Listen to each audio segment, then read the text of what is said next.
semuanya, perkenalkan nama saya Nikodelia Taksyapetanani dengan NIM 19341012. Jadi di video kali ini saya akan menjelaskan bagaimana analisis dampak lingkungan bekerja untuk industri pariwisata.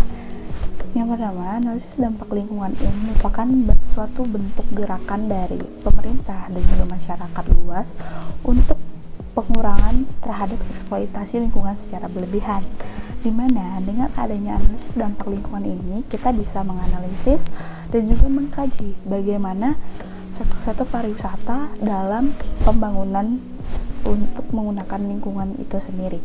Untuk dampak positifnya sudah dipastikan, kita bisa menjaga lingkungan, lebih aware, dan juga membatasi adanya eksploitasi lingkungan secara berlebihan. Namun dampak negatifnya sudah pasti dirasakan oleh pihak perusahaan yang ingin membangun destinasi wisata ataupun objek wisata di area tertentu. Maka dari itu pemerintah membuat adanya analisis dampak lingkungan untuk mencegah adanya eksploitasi lingkungan secara berlebihan.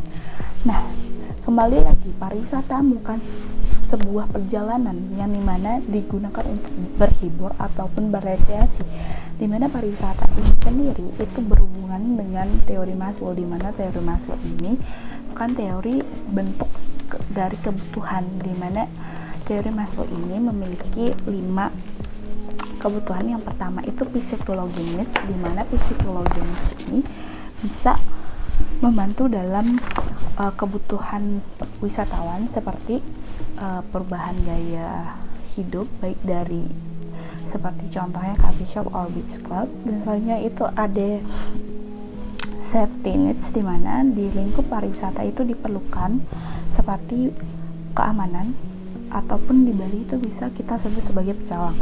Selanjutnya ada social needs, di mana social needs ini adalah pembentukan kelompok seperti kelompok pariwisata atau Pokdarwis, serta adanya adaptasi bahasa dari luar.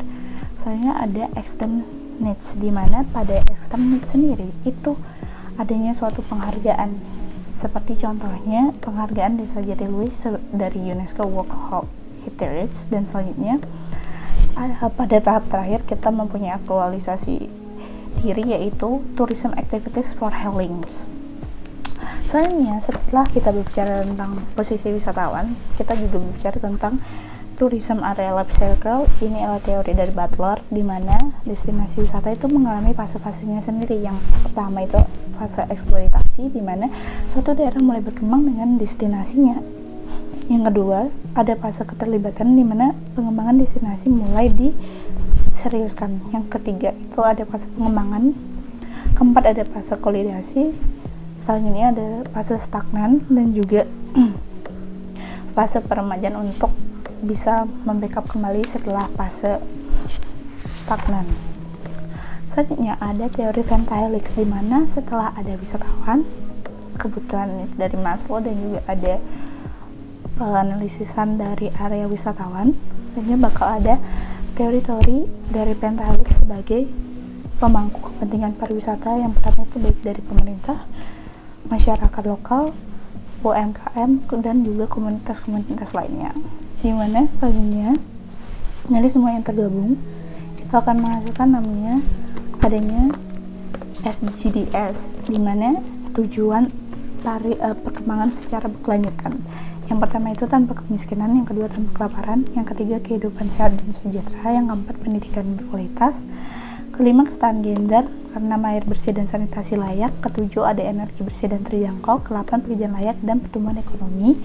Selanjutnya ada yang ketujuh, yaitu industri, inovasi dan infrastruktur.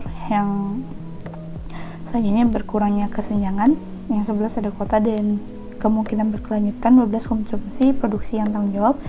13 penanganan perubahan iklim. 14 ekosistem laut. 15 ekosistem daratan. 16 perdamaian, keadilan, kelembagaan yang tangguh, dan juga yang terakhir kemitraan untuk mencapai tujuan, di mana SDGs ini juga mencakup tentang adanya lingkungan, sosial budaya, dan juga ekonomi. Selanjutnya yang kemarin dibahas tentang destinasi Blenheim Palace, di mana Blenheim Palace sendiri itu merupakan salah satu destinasi yang ada di London. Destinasi tersebut memiliki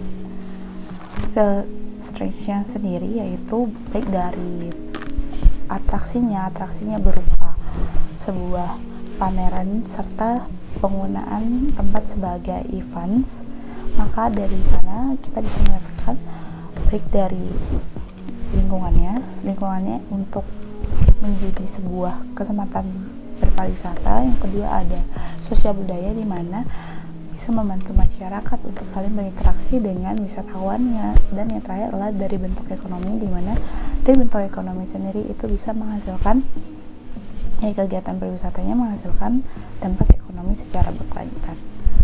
Sekian dari saya, terima kasih.